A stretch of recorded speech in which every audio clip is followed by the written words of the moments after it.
Seni o'ylab mast bo'lyapman, ichmasam ham sharob. Uynayapsan sensiz ko'nglim koshonasi xarob. Qo'ng'iroq qildim, bugun javob yo'q yana. Qayta kurashmoqqa yetmayapti hol. YouTube блокирует это видео из-за нарушения авторских прав. Видео можно посмотреть по ссылке в первом закрепленном комментарии. YouTube блокирует это видео из-за нарушения авторских прав. Видео можно посмотреть по ссылке в первом закрепленном комментарии. YouTube блокирует это видео из-за нарушения авторских прав. Видео можно посмотреть по ссылке в первом закрепленном комментарии. De nous asseoir près du feu avec une nouvelle paire de vêtements et leur offrant une soupe chaude et des couvertures pour nous envelopper. Nous nous sommes blottis ensemble dans la chaleur. Mes sentiments de colère et de frustration ont commencé à bouillir. Comment ont-ils pu faire ça? J'espère qu'ils viennent dehors. Il y a plus de gens dehors? Nous devons aller les chercher. Non, ne te dérange pas, c'est ma belle-mère et mon mari inutiles. Ils nous ont laissé là pour geler. Tu dis un mensonge. Pourquoi ferais-tu une chose aussi horrible?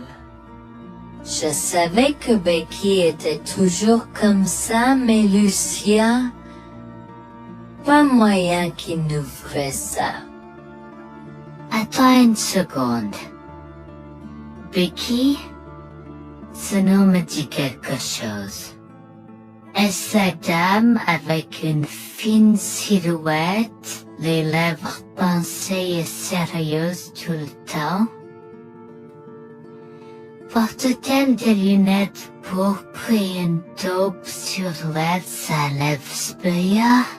La même. Comment la connaissez-vous? Elle a l'habitude de parcourir ces régions, mais c'est bizarre de faire une telle chose pendant cette période où les tempêtes de neige sont abondantes. En fait, je ne l'ai jamais vue dans ces parages pendant cette période de l'année. Maintenant, chérie, s'il te plaît, dis-nous comment tu la connais. Je suis sa belle-fille. Nous sommes venus de Floride parce qu'elle n'avait jamais vu son petit-fils Freddy depuis sa naissance. Je voulais vraiment qu'ils se lient d'amitié et se connaissent, mais Anne semblait désintéressée, même après que nous soyons venus de si loin. Freddy était blotti contre moi, endormi dans mes bras, avec un sourire sur son visage. Dieu merci, il allait bien. Dieu merci, il était en sécurité. Comment son petit corps a survécu tout cela? Encore un mystère pour moi. Mais plus je le regardais, plus je devenais frustré par son père, inutile, et sa grand-mère. Elle est magnifique. Cela nous fait pleurer de savoir que cela s'est produit. Vous voyez, nous n'avons pas d'enfants. Nous ne pouvions pas en avoir. Alors nous avons décidé de venir vivre sur les montagnes. C'est la vie que nous avons toujours voulu, mais nous ne pouvons pas combler les lacunes dans nos cœurs. Donc entendre que quelqu'un qui a la chance d'avoir un tel petit enfant a choisi d'être négligent est quelque chose que nous ne pouvons pas pardonner. Tu sais, j'ai toujours eu un drôle de pressentiment à propos de Becky, je te l'ai dit, Harold. Cette femme n'est pas normale dans sa tête. J'ai crié après eux leur disant d'attendre pour nous, mais ils ont juste continué à aller de l'avant.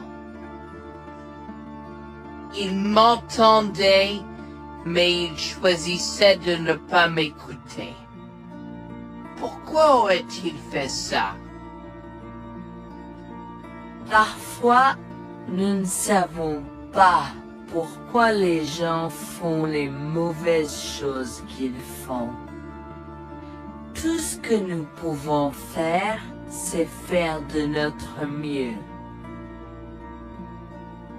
Nous avons continué à converser le reste de la soirée, et aussi en colère que je fusse.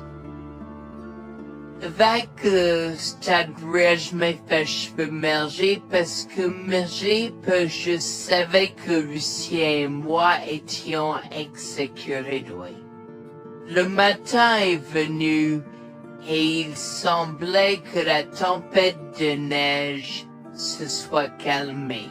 J'ai cherché sur divers sites web pour trouver des rapports météorologiques indiquant que c'était maintenant sûr de se déplacer dans la ville. Et la ville. J'ai échangé des coordonnées avec Georgina et Harold, les remerciant pour tout l'amour et les soins qu'ils nous ont montrés. Il n'y a pas besoin de nous remercier. Nous avons juste fait ce qui était juste. N'importe qui, avec la moitié d'un cœur, aurait fait la même chose.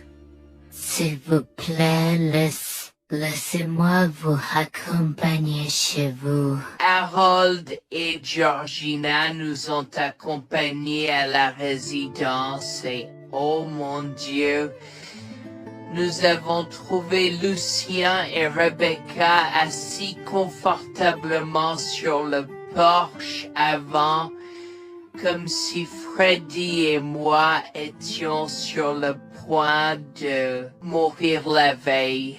Je suis sorti de la voiture et j'ai commencé à perdre les pédales. Qu'est-ce qui ne va pas chez vous, les gens?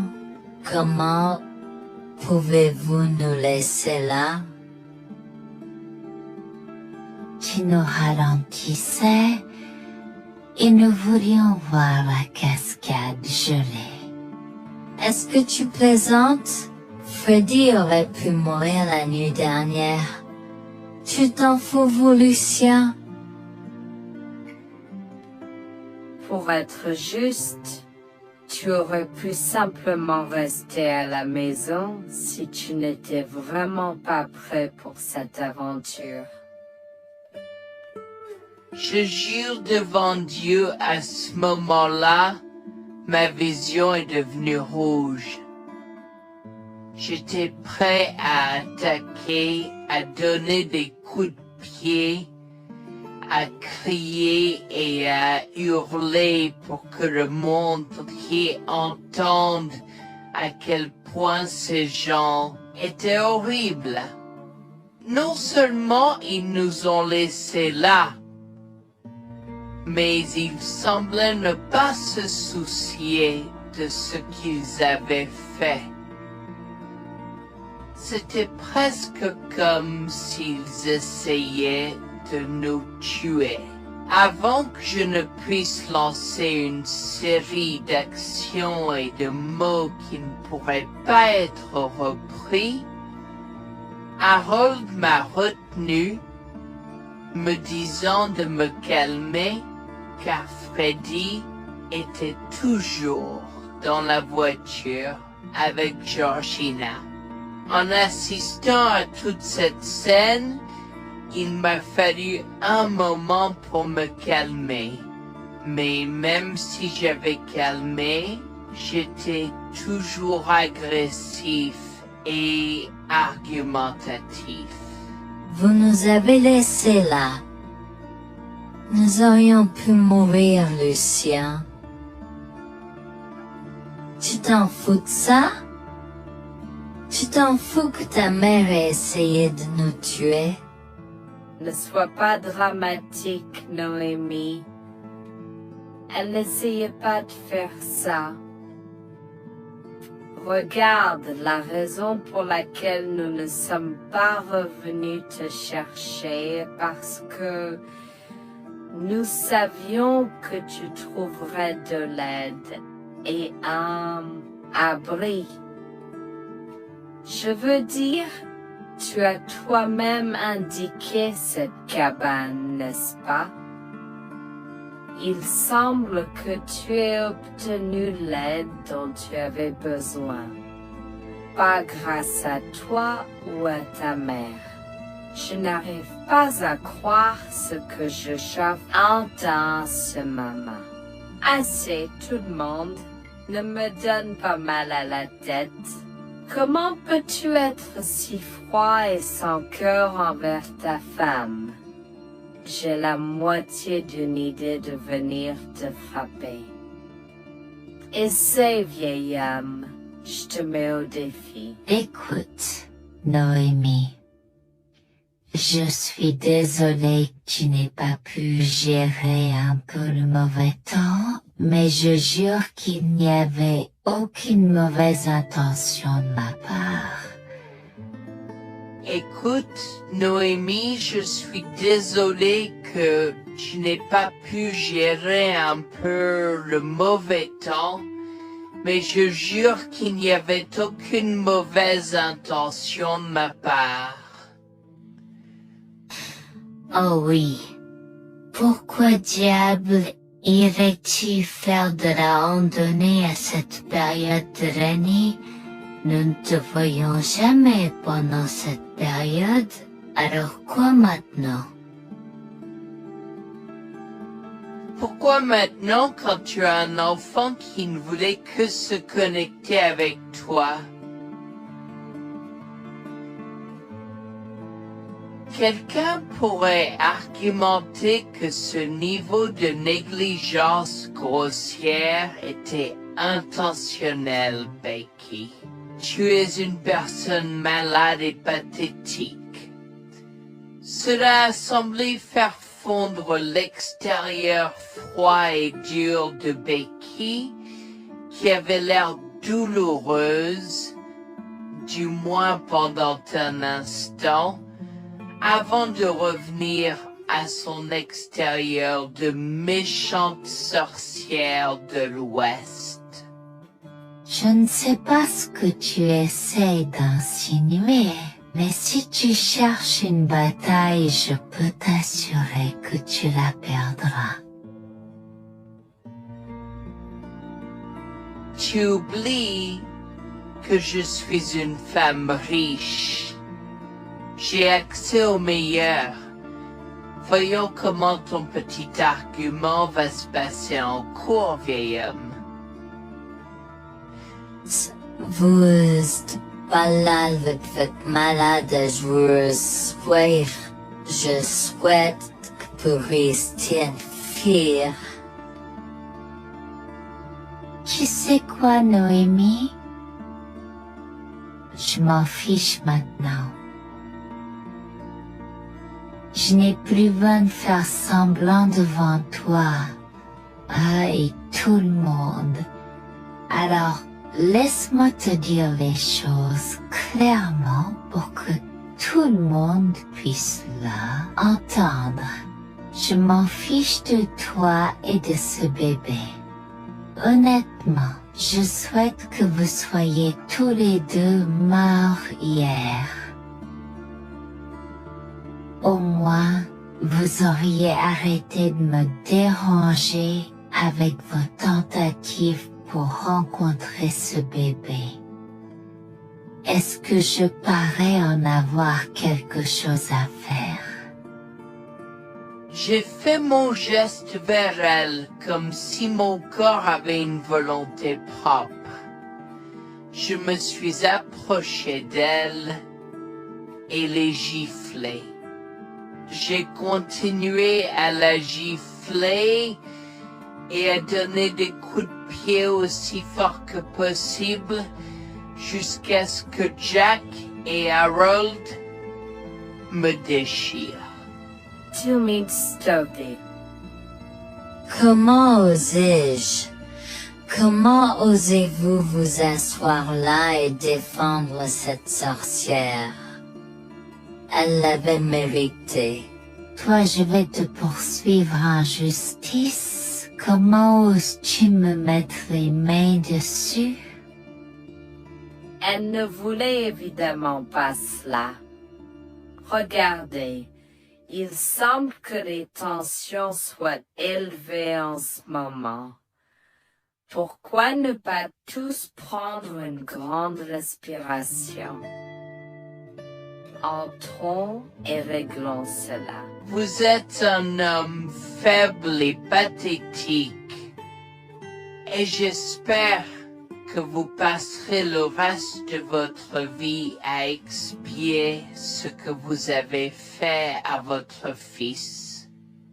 Avant que Jack ne puisse répondre, je lui ai craché au visage avant de rentrer à l'intérieur, de prendre Freddy et ses affaires, et de monter dans la voiture avec Georgina et Freddy.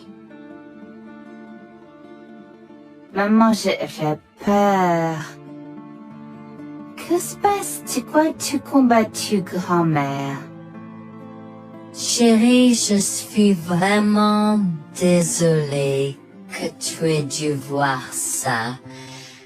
Les choses sont beaucoup plus compliquées ici et je ne veux pas te mentir.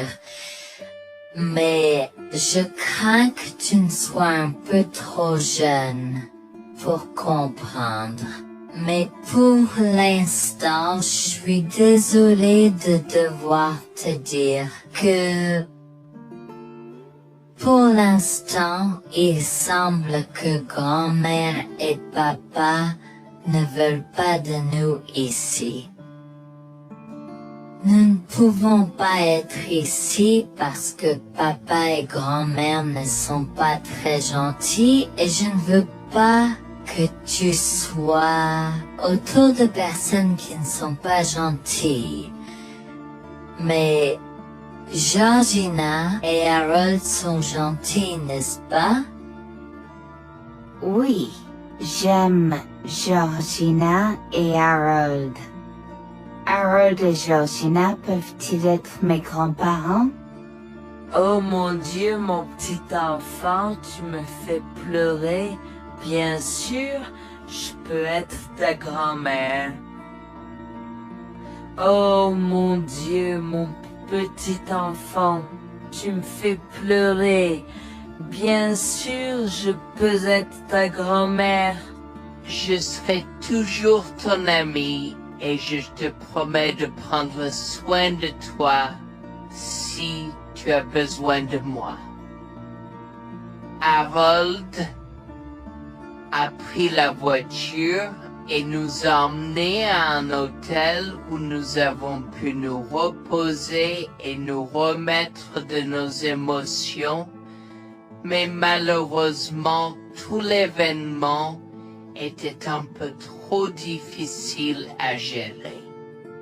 J avait très peur pour l'avenir pour l'avenir, tant Freddy que moi, car cela signifiait le divorce. Mais j'avais peur, Bertie, qu'ils obtiennent la garde de Freddy. Décidé de parler au gymnase et s'est préparé de la question une fois que Freddy s'était endormi. Que vais-je faire? Je vais aller en prison? Nonsense. Cette sorcière ne portera pas plainte. Et si elle ne faisait, elle ne le fera pas. Car nous avons des preuves de sa conspiration pour commettre un meurtre. Comment? Nous sommes toujours préparés, chérie. Nous avons secrètement enregistré toutes les preuves. Maintenant, vous pouvez emporter cet enregistrement avec vous et l'utiliser contre votre mari et belle-mère au tribunal. Vous êtes des anges déguisés. Comment avez-vous fait ça? Quand? Comment? Chut, mon enfant, ne t'inquiète pas de tout ça. Écoute simplement l'enregistrement audio.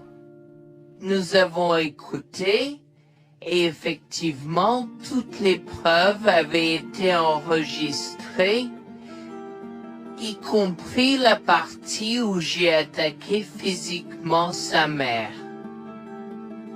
Maintenant, ils vont me faire pour coups et blessures. Oh mon Dieu, pourquoi je fais ça? Maintenant, Bonjour, je m'appelle Jeanne et j'ai 37 ans. Je rédige ceci parce que l'année dernière a été très difficile pour moi et mon mari Jules. Nous avons beaucoup progressé depuis cet incident et je veux juste partager cette histoire pour aider quiconque pourrait se trouver dans une position similaire. Laissez-moi d'abord vous raconter comment j'ai rencontré mon mari, adorable. Tout a commencé de la manière la plus inattendue, dans un hôpital. Jules et moi nous sommes retrouvés à passer une longue nuit devant la salle d'urgence remplie d'inquiétude et incapables de partir. Jules était là parce que sa sœur avait eu un grave accident de voiture alors que ma mère a souffert d'une crise cardiaque. Dans cet espace partagé d'inquiétude et d'incertitude, nous avons trouvé du réconfort dans la présence de l'autre. Nous avons parlé facilement, découvrant un terrain d'entente et une compréhension réelle. Comme nous avons réalisé que cela prendrait un certain temps avant d'avoir des nouvelles des médecins, nous avons décidé de faire une pause et de prendre un café au café de l'hôpital. Nous ne savions pas que ces rencontres fortuites allaient changer nos vies à jamais. Au fur et à mesure que la nuit se transformait en aube, nous avons échangé des numéros avant de nous séparer à contre-séance. Pendant que la condition de ma mère se stabilisait et qu'elle commençait sa convalescence, la sœur de Jules faisait face à un voyage plus difficile. L'accident l'avait laissée avec de graves lésions de la moelle épinière et des blessures cérébrales, et elle était paralysée de la taille aux pieds. Jules était dévasté, partagé entre le soulagement qu'elle ait survécu et la tristesse face aux défis qu'elle allait maintenant affronter. Au cours des mois suivants, Jules et moi sommes restés en contact, nous nous soutenons émotionnellement pendant les convalescences de nos proches. Nos conversations ont progressivement changé, nous permettant de partager nos espoirs, nos rêves et nos peurs. Dans l'un de ces échanges sincères, Jules a eu le courage de m'inviter à prendre un café, un rappel significatif de l'endroit où notre connexion avait d'abord fleuri. Notre amour a grandi rapidement, alimenté par la fondation que nous avons construite pendant nos moments les plus sombres. Welfare vers l'identité de l'autre et avons avoir réfléchi. Cela n'a pas pris longtemps pour que nous réalisions que nous avions trouvé quelque chose de vraiment spécial. Après 2 ans de fréquentation, Jules m'a demandé en mariage. Avec une joie débordante, j'ai dit oui avec enthousiasme. Notre mariage était une petite et intime célébration, honorant l'amour qui est né de nos épreuves partagées. À ce moment-là, la sœur de Jules avait besoin de soins spécialisés, et il, étant le membre de la famille le plus proche, a pris la responsabilité. Cependant, il avait également besoin d'un travail temps plein pour gérer les factures qui s'accumulaient. Inquiète qu'il soit accablé, Jules a travaillé sans relâche pour subvenir aux besoins de sa sœur et de notre avenir ensemble. Un jour, je l'ai assis et l'ai rassuré en lui disant que nous étions une équipe faisant le défi de la vie ensemble. Chérie, j'ai besoin de te parler de quelque chose d'important. S'il te plaît, prends place. De quoi s'agit-il? Tu as l'air sérieuse, tout va bien? D'une certaine manière, non. Je t'ai vu lutter pendant un certain temps maintenant. Tu sais que tu peux me demander de l'aide, n'est-ce pas? Bien sûr que je le sais. Je ne veux juste pas t'imposer mes problèmes, tu sais. Mon chéri, nous sommes une équipe. Je veux que tu te souviennes toujours de ça. Nous faisons face aux défis de la vie ensemble et il n'y a rien d'individuel dans notre relation, seulement la nôtre. Je veux te soutenir, toi et ta sœur, de toutes les manières possibles. Cela signifie beaucoup pour moi, bébé. Tu as été incroyable tout au long de tout cela. Je ne sais pas ce que je ferais sans toi. C'est exactement pourquoi je voulais en parler. J'ai réfléchi à la prise en charge d'Abby et à l'impact que cela a sur ton travail. Et si nous envisageons de la placer dans une maison de retraite? Et avant que tu ne poses la question, je connais une bonne où ma grand-mère était vraiment heureuse. Elle a même préféré cela à vivre à Someta. Je ne sais pas, je veux dire, c'est une décision importante et risquée à prendre. Je comprends, mais réfléchis grec. Cela permettrait de te trouver un meilleur emploi payant pour que nous puissions nous assurer qu'Abby reçoit les soins qu'elle mérite. Nous pouvons la visiter régulièrement et être toujours là pour elle. Mais cela soulagerait une partie de la charge sur tes épaules. Tu as raison. C'est un choix difficile, mais je fais confiance à ton jugement. Je suis heureuse que tu me laisses enfin t'aider. Crois-moi, les choses sont plus faciles quand on peut partager ses fardeaux avec quelqu'un. Je veux dire, c'est comme ça que nous nous sommes trouvés, non? Comment pourrais-je jamais l'oublier? Je t'aime tellement. Merci de rester à mes côtés. Tais-toi, pas besoin de remerciements. Tu sais que je serai toujours là pour toi. Je t'aime aussi, chérie. Jax m'a fait confiance et nous avons trouvé une maison de retraite pour Abby. Au cours des prochains mois, Jax a trouvé un travail mieux rémunéré et a rendu visite à sa sœur tous les jours.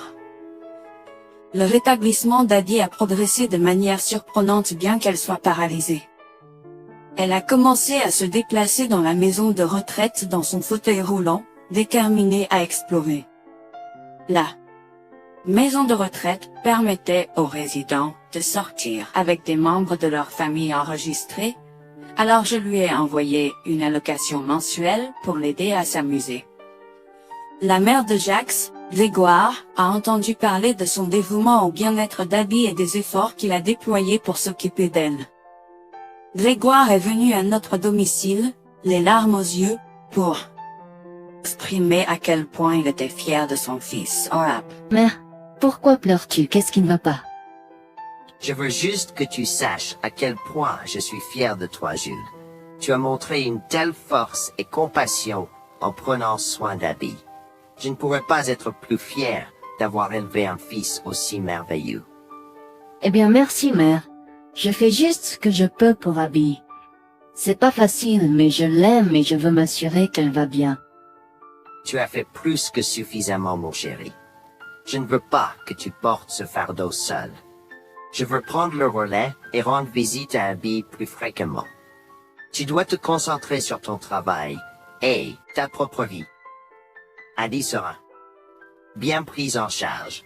Fais-moi confiance. Eh bien, ce n'est pas comme si je l'avais fait seule. Jeanne a été à mes côtés, me soutenant à chaque étape du chemin. Nous sommes une équipe et nous sommes tous les deux engagés dans le bien-être d'Abby. Oh, je sais que Jeanne a été là, mais tu as fait tellement, Jules. Il est temps que tu priorises ta propre vie et ta carrière. Abby sera entre de bonnes mains. Fais-moi confiance. D'accord, mère, si tu es sûre de toi, alors j'accepterai. Mais je veux que tu saches que c'était un plaisir de prendre soin d'Abby et que je serai toujours là pour elle, quoi qu'il arrive. Je t'apprécie, Jules, mais il est temps pour toi et Jeanne de vous concentrer sur vos futurs. Fais-moi confiance, ce sera pour le mieux. D'accord, mère, si tu crois que c'est la bonne chose à faire, alors j'irai avec. Promets juste de bien t'occuper d'Abby. Je te le promets, maman, tu peux compter sur moi. Maintenant, m'en va et concentre-toi sur ton travail. Laisse-moi m'occuper de la garde d'Abby. J'ai trouvé l'intérêt subi de Grégoire pour Abby un peu étrange, mais je me suis tue car je savais que ce moment était important pour Jules. L'année suivante, Jules s'est concentré sur son travail et obtenu une augmentation.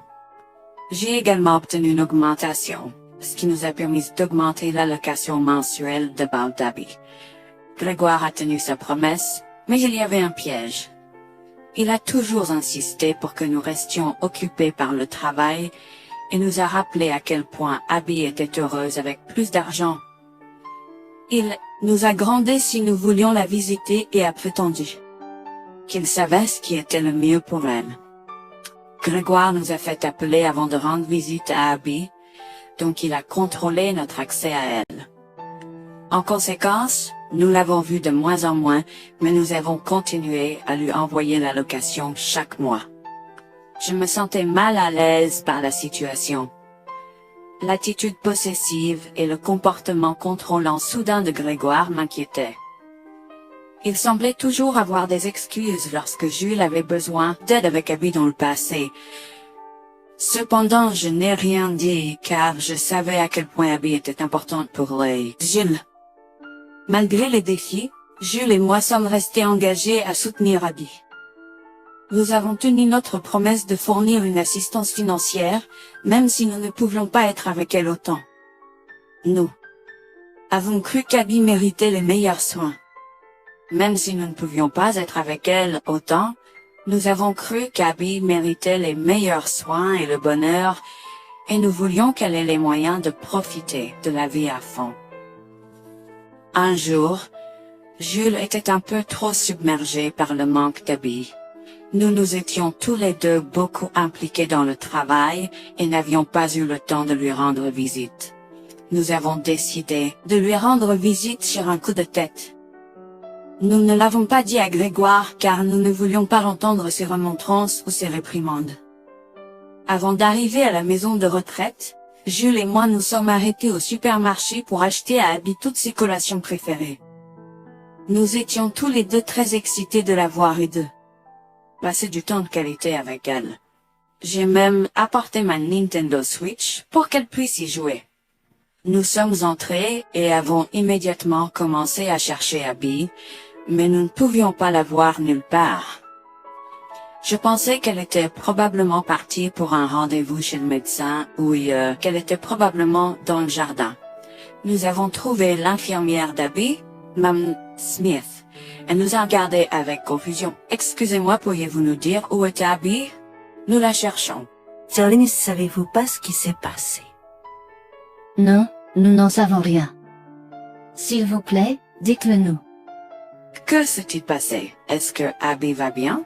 J'ai essayé de contacter Grégoire car il a insisté pour être le point de contact pour toutes les informations concernant Abby, mais il n'a jamais répondu à mes appels.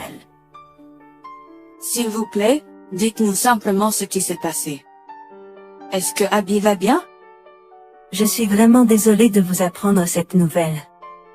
Alors que nous administrions un nouveau médicament à Abby, son corps a eu une réaction sévère. Elle est tombée en état de choc, malgré nos efforts, il a été. Quoi? Quand cela s'est-il produit? Cela s'est produit il y a 2 mois. 2 mois?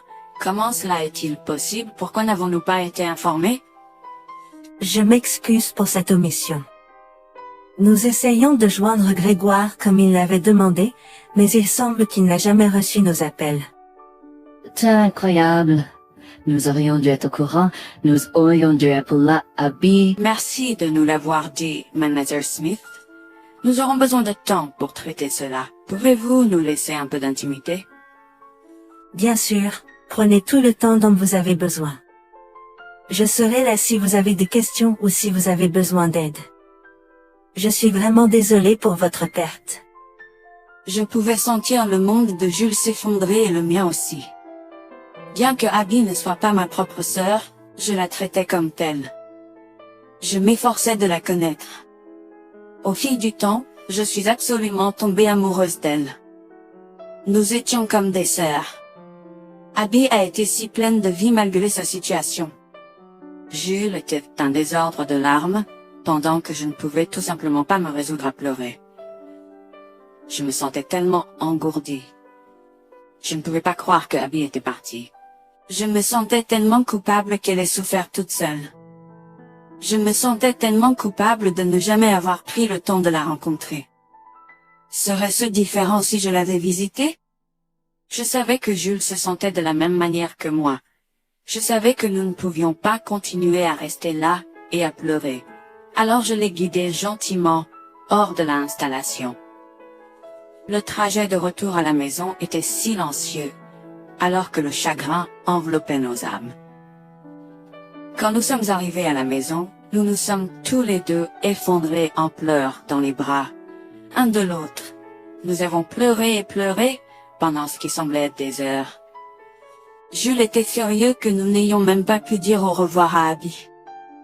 Je me sentais de la même façon. De plus, j'étais triste que Abby n'ait probablement jamais eu de funérailles non plus. À ce moment-là, j'ai eu une soudaine réalisation qui m'a frappé dur. Grégoire était censé prendre soin de Abby, mais quelque chose n'allait pas. J'ai demandé à Jules s'il avait entendu quoi que ce soit de sa mère, mais il n'avait rien entendu. Alors que nous rassemblions les pièces, la colère bouillonnait en nous. Nous avons réalisé à quel point Grégoire nous avait manipulés avec soin, nous volant notre connexion à Abby et profitant de notre gentillesse. Le fait qu'elle ait probablement pris toute l'allocation d'Abby pour elle-même, la laissant sans rien, a encore plus attisé notre colère. Jules était prêt à confronter sa mère, mais j'ai réussi à réfléchir plus clairement. Chérie, je sais que tu es furieux et veux confronter ta mère, mais réfléchis en grec.